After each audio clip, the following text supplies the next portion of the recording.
Bonjour à tous et bienvenue dans le calendrier de la défense, l'émission où on défend les films mal aimés, et aujourd'hui on va parler de Ghost in the Shell de Rupert Sanders. Ils m'ont créé, mais ils ne peuvent pas me contrôler. Oui, on peut faire une bonne adaptation live de manga, et non, ce film ne fait pas du whitewashing, bordel.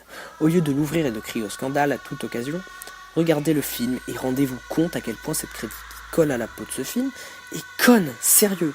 Pourquoi Scarlett Johansson alors que le personnage s'appelle Motoko Kusanagi?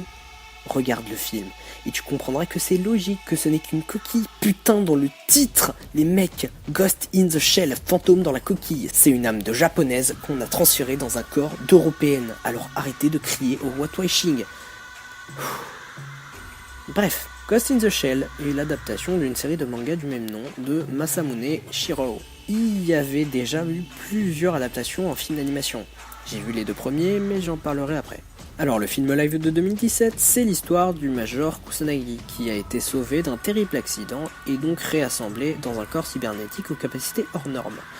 Avec son collègue Batu, non pas celui-là, voilà, elle va devoir se confronter à un dangereux criminel qui pirate et contrôle les esprits, mais elle va aussi faire la découverte de révélations sur sa vie antérieure. Ce film est excellent, sa beauté visuelle est incroyable, la bande originale est juste magnifique, et les acteurs sont tous très bons. On ne comprend vraiment pas les critiques autour de celui-ci. Les gens se plaignent juste parce que ce n'est pas une copie conforme du manga.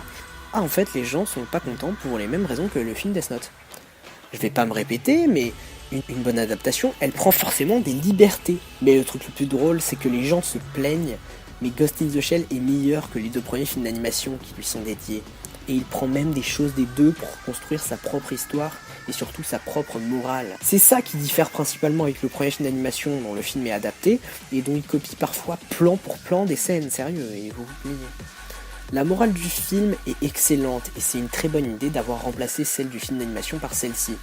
N'écoutez pas les otaku à la con qui ne supportent pas qu'on touche à leur manga. Regardez Ghost in the Shell et faites-vous votre propre avis. Moi j'ai le mien et il est très positif.